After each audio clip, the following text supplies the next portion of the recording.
প্রথম খলিফা হজরত আবু বকর রাদিয়াল্লাহু তাআলা আনহু শাসনামল চলছে।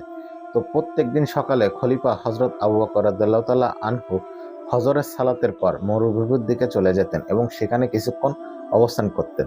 তো এটা হজরত ওমর রাদিয়াল্লাহু তাআলা আনহু কিছুদিন ধরে লক্ষ্য করছিলেন এবং তার ভিতরে একটা কৌতূহলের সৃষ্টি হলো যে প্রতিদিন খলিফা সকালবেলায় ফজরের সালাতের পর কোথায় চলে যায় এবং কিছুক্ষণ পরে ফিরে আসে।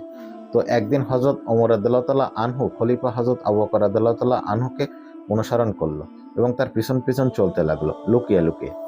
তো কিছুক্ষণ পর হাঁটতে হাঁটতে খলিফা একটি তাঁবুর ভিতরে প্রবেশ করলো এবং সেখানে কিছুক্ষণ অপেক্ষা করার পর সেখান থেকে বেরিয়ে আসলো।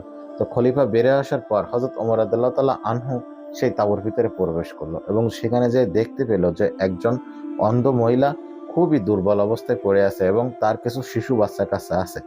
তখন হযরত ওমর রাদিয়াল্লাহু তাআলা আনহু সেই মহিলাটির কাছে জিজ্ঞাসা করলো যে, যে ব্যক্তিটি আপনাদের নিকট আসে তাকে কি আপনারা চেনেন?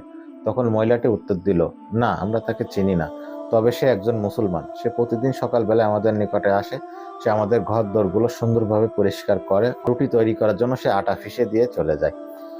তখন হযরত ওমর রাদিয়াল্লাহু তাআলা আনহু সেই গৃহ থেকে সেই তাঁবু থেকে বাইরে আসলেন এবং বলতে লাগলেন যে, হে খলিফা আমিরুল মুমিনিন হযরত আবু বকর রাদিয়াল্লাহু তাআলা আনহু, আপনি পরবর্তী খলিফাদের জন্য খুব কঠিন একটা দায়িত্ব চাপিয়ে দিয়ে গেলেন।